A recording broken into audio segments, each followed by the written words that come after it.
Le dégager, mais il y a Samba, le contrôle de la poitrine de Samba.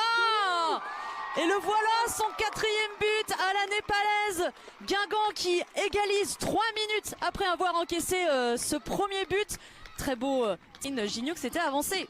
Ouais, très grosse erreur aussi de Marine Gignoux qui pensait pouvoir reculer et prendre le ballon à la main dans sa surface. Malheureusement, l'attaquante de Guingamp, c'était Eto qui est venu presser la gardienne et du coup elle s'est retrouvée en difficulté. Donc une très très mauvaise relance qui permet à Samba Guelati. Ouais, la bonne passe, elle a pu trouver Anaïs Ribera. Et la bonne passe encore une fois pour Samba qui rate le cadre. Et il y avait un hors-jeu aussi. Il faut vraiment que Samba arrive. Terminer sa carrière. Ici, Samba dans la profondeur face à Emma Templier. Est-ce qu'elle va réussir à bien négocier ce ballon? Et Samba qui arrive à l'égalisation. Que c'est dur pour Emma Templier qui vient de rentrer, remplacer Marine Gignoux. Et là qui se fait ajuster par la népalaise Samba pour le doublé de partout entre Guingamp et Saint-Etienne. L'appel de Samba entre les deux défenseuses centrales est très bon.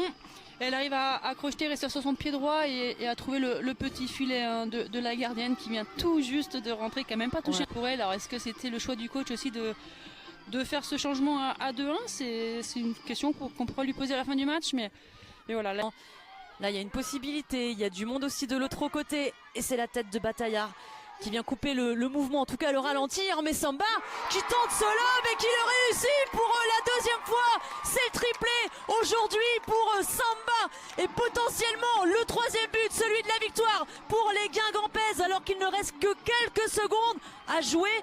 Quel match de la népalaise. Ouais, elle a passé au-dessus, mais finalement elle va dans le but. Même Samba s'y attend pas, elle est assez surprise.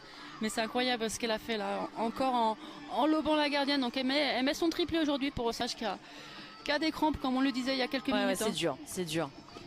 C'est un peu cruel quand même pour les Stéphanoises qui sont toutes assez abattues sur le terrain, forcément, parce qu'elles n'ont pas fait un mauvais match aujourd'hui. Elles ont aussi eu des opportunités. Elles ont mené 2 fois au score dans cette seconde période et Samba a été au-dessus tout simplement. Quel match. Et non.